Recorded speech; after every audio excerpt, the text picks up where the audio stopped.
오소서 성령님. 제1독서에서 하느님께서는 예레미야더러 당신 말씀을 한마디도 빼놓지 말고 백성들에게 전하라 하십니다. 너희가 내 말을 듣지 않고 내가 너희 앞에 세워둔 법대로 걷지 않는다면, 또 내가 너희에게 잇따라 보낸 나의 종 예언자들의 말을 듣지 않는다면 나의 이 집을 실로처럼 만들어버리고 이 도성을 세상의 모든 민족들에게 저주의 대상이 되게 하겠다. 여기서 이 도성은 예루살렘을, 이 집은 예루살렘 성전을 가리킵니다. 그렇다면 이 집을 실로처럼 만들어 버린다는 것은 무슨 뜻일까요? 이스라엘 백성이 여호수아의 인도로 가나안 땅에 들어갔을 때 실로에 만남의 천막을 세우고 계약궤를 모셨습니다. 이후 실로는 길갈, 세켐과 함께 이스라엘의 3대 성지 중 하나가 되었습니다. 솔로몬이 예루살렘의 성전을 짓기 이전에 이미 실로에 성전이 있었다는 기록도 있습니다. 그런데 필리스티아인들과의 전쟁에서 전세가 불리해지자 이스라엘 사람들은 하나님의 계약궤를 모시고 나갔는데, 그것을 보고 오히려 죽기 살기로 싸운 필리스티아인들에게 패하고 계약궤마저 빼앗기게 됩니다. 이때 필리스티아인들이 아마도 실로까지 쳐들어와 도시와 성전을 파괴한 것으로 보입니다. 실로는 이처럼 이스라엘 백성에게는 실로 가슴 아픈 단어일 수밖에 없었습니다. 그런데 하느님께서 예레미야더러 나는 예루살렘 성전을 실로처럼 만들어 버리겠다라고 예언하라고 말씀하십니다. 제가 예레미야였다면 백성들에게 이 문장은 빼고 전했을 것 같습니다. 생명에 위협이 될 만큼 민감한 말이었기 때문입니다. 그럴까봐 하느님께서는 예레미야에게 한마디도 빼놓지 말고 전하여라 라고 말씀하신 것일까요? 결국 예레미야가 하느님 말씀을 있는 그대로 전하자 사제들과 예언자들과 온 백성이 예레미야를 붙잡고 말합니다. 너는 반드시 죽어야 한다. 어찌하여 내가 야훼의 이름으로 이 성전이 실로처럼 되고 예루살렘이 아무도 살 수 없는 폐허가 되리라고 예언하느냐. 그러나 예루살렘 성전은 결국 예레미야의 예언대로 바빌론에 의해 파괴되고 맙니다.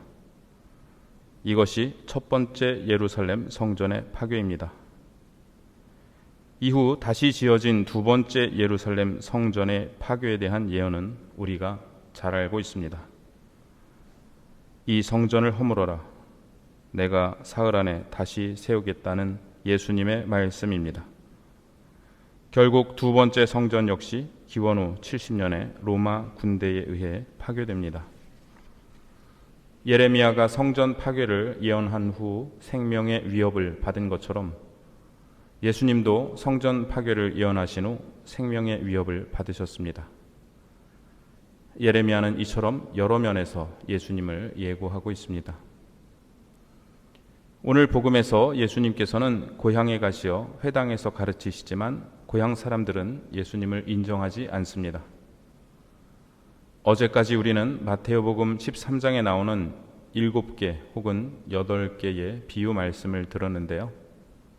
그 직전에 들었던 말씀은 예수님께서 당신 어머니와 형제들이 찾아오셨다는 얘기를 듣고 누가 내 어머니고 내 형제들이냐? 하늘에 계신 내 아버지의 뜻을 실행하는 사람이 내 형제요 누이요 어머니다 라고 하신 말씀이었습니다. 예수님께서는 이처럼 혈연으로 묶이지 않은 하느님을 아버지로 모시는 새로운 가족을 선포하셨습니다.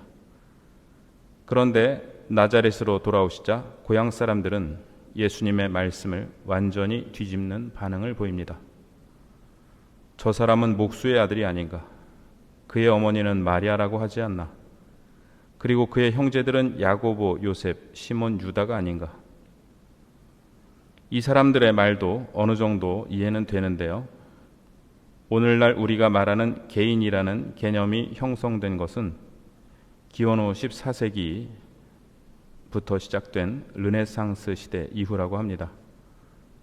그 이전의 사람은 그가 속한 공동체에 따라 분류되었습니다. 우리나라도 예전에는 이름 대신 논산댁, 부여댁 이렇게 출신 지명을 부르기도 했고 최씨의 둘째 아들이라고 부르기도 했습니다. 그러므로 기원후 1세기 사람들이 오늘 복음처럼 생각한 것은 당시로서 무척 상식적인 일이라 할 수 있습니다. 하지만 상식은 무서운 편견이 될 수 있습니다. 지난달에 편견에 대해 말씀드린 적이 있는데요. 가장 강력한 편견은 일반적 편견으로서 상식 자체가 완전하다는 환상에 사로잡히는 것입니다.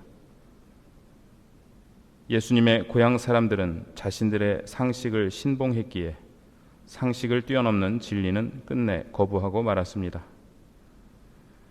예루살렘 성전이 실로처럼 파괴되리라는 예언은 상식으로는 받아들일 수 없는 것이었습니다. 나와 같은 동네에 살던 청년이, 내가 잘 알고 있는 그 청년이 하느님의 사람이라는 것도 상식적으로 받아들이기 어려운 일입니다. 몰상식이 상식을 뒤엎고 거짓이 진실을 나무라는 세상을 살고 있습니다. 우리가 추구하는 것은 이러한 몰상식이 아니라 상식을 뛰어넘는 진리입니다. 우리가 살고 있는 이 땅이, 이 지구가 실로처럼 되지 않도록 주님께서 선포하신 구원의 복음이 이 땅에 이루어지도록 우리의 마음과 길을 주님께로 향해야겠습니다.